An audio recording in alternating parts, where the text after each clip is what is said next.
If you are just landing on this video, I just want to advise you, and you've not watched the previous video, I want you to go back and watch the part 1 of this video. So this is actually a follow-up on what was shared previously in the part 1 of that video. So in this particular video, for those who are in the community, I will just provide answers to some questions that you might just have in your mind. So let me just provide answers to that. So EB2 NIW, as a visa route to the US green card, because today there are many routes to US green card. You can take the EB1 route, you could take the EB2 route. There are many routes to the US green card, which is a 10 years US green card. But this one specifically is called Employment-Based National Interest Waiver. Let me explain what that means to you. Employment-based, according to USCIS, that is a visa route in which you need an employment. So which means you need an employer to give you a job, and the employer will file through the Department of Labor and do the labor certification. And from there, this employer is now able to employ you. That is the normal standard for what we call the EB visa. But this particular category of visa that we are talking about is called the EB2, which means it is the category 2 of the employment-based visa. Now, the NIW there is National Interest Waiver. So US realized that it's not every employer that needs to do certification for them to hire talent.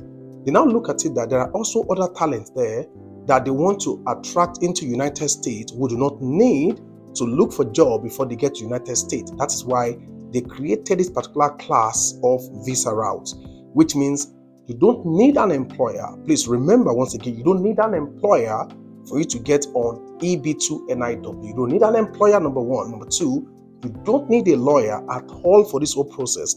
That is why they call it self-petitioning. You can petition yourself and send your documentation to USCIS to justify that you made the requirement for this particular category of visa. Remember once again, you don't need any sponsorship from anyone at all.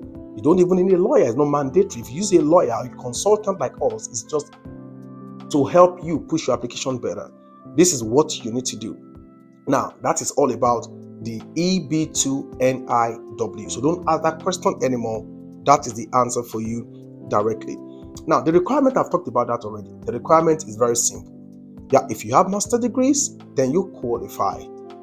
Secondly, if you have BSc degree and you have post BSc, that is minimum of 5 years work experience after your BSc degree, you also qualify for this particular visa route. Let me now explain something to you. If you don't have like any of these, for example, and you really want to push yourself, maybe you have your BSc degrees. Now, what happened is that I'm going back to the same page, the USCIS.gov page, the one I shared in the previous link. If you have not seen that video, you need to go back and watch that video. You will see that you can also prove that you have exceptional ability. That's the category of the visa. You can also prove that you have exceptional ability, which means there are 6 criteria that is stated there.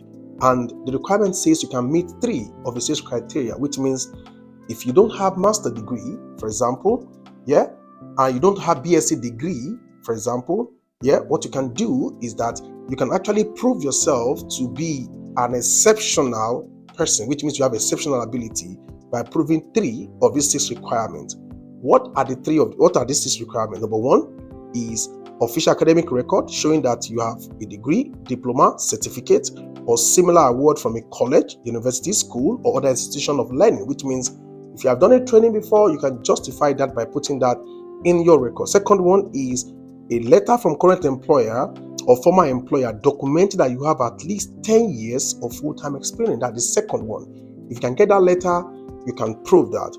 The third one, a license to practice your profession. The fourth one, evidence that you have commented is salary or other remuneration for services that demonstrate your exceptional ability.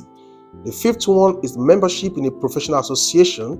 The sixth one, recognition for your achievement. And the seventh one is, if you have any comparable evidences, you can also put that, but I recommend don't go for the seventh one. Out of these 6, if you can prove 3 of them, then what you do, you can go ahead right away and prove that you have exceptional ability. Let me give an example to that. One of them says that letters from current or former employer documenting that you have at least 10 years of full-time experience in your occupation. For example, if you have worked for the last 10 years and your company that you have worked for can give you a letter that you have worked with them, and you can show that you have worked for the last 10 years, yeah, you have an occupation for the last 10 years, then it's a requirement for just get the letters and you're very much good to go. How that really answers that. So go to that page once again, look at the criteria and ask yourself, can I meet 3 of these 6 criteria? If the answer is no, then go ahead and go and find a way to meet them. If the answer is yes, go ahead and get the evidences to show that you meet them. For example, the one for the salary, all you need is your offer letter, payroll, and maybe your account statement that shows that the salary was entered in your account. So these are the evidences that you need to prove that you have exceptional ability. I hope this really works. Now, let me go to the final part of this video. Now, for this whole process, for this self-petitioning, you have to put your document together. And when you put your document together, there are things that you need to prove in that your documentation. So apart from you having BSc or having masters, which I've talked about as the criteria, yeah, and you also can prove maybe either of this exceptional ability, there's something you can also do extra. And what you can do is simple. Yeah. So the USCIS expect you to be able to meet 3 prongs. There are 3 things that you must justify. 3 things that you must justify in your cover letter, in your self-petitioning. You must be able to justify 3 things. Number 1, you must show that the proposed endeavor has substantial merit and national importance. Yeah, I will explain that in subsequent video. The second one is that you need to show that you are well positioned to advance the proposed endeavor. When you hear the word endeavor, it means your kind of profession or your kind of career or what you are coming to do in the United States. That's what it means.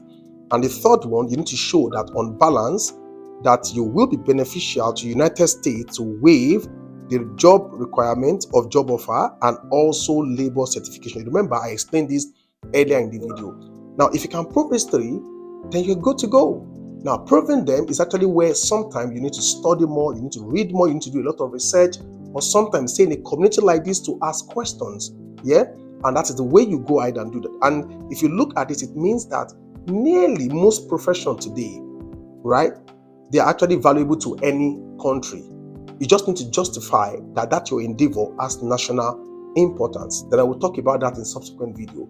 How this really makes sense to you. In summary, it is either you have master's degree or you have BSc degree and you have 5 years work experience. That is either of these 2, or you can prove 3 out of these 6 requirements to prove that you have exceptional ability. If you can do either of these 3, then you're fine. The second thing is that you will now come and prove these 3 prongs that I told you. The merit of the endeavor, whether you can advance the course of that endeavor, and the last one, to justify and tell USCIS and say, waive labor certification for me. Yeah, if you can do all these things together and you can put in compelling application, then you can get an approval for your EB2 NIW. I will explain the rest more in subsequent videos. I hope this really helps. If you have any question, you can drop it as a comment right on this particular channel. You can ask your question in relation to this, but please stay on the USCIS page and read more about it and make reference to that if you have any question to ask. Thank you. My name is Olada Mons. I'm the strategist, and we are here from People Arm to help you to put together a compelling application for your EB2 NIW. Have a lovely day. Bye. And try to smile. Okay? Cool.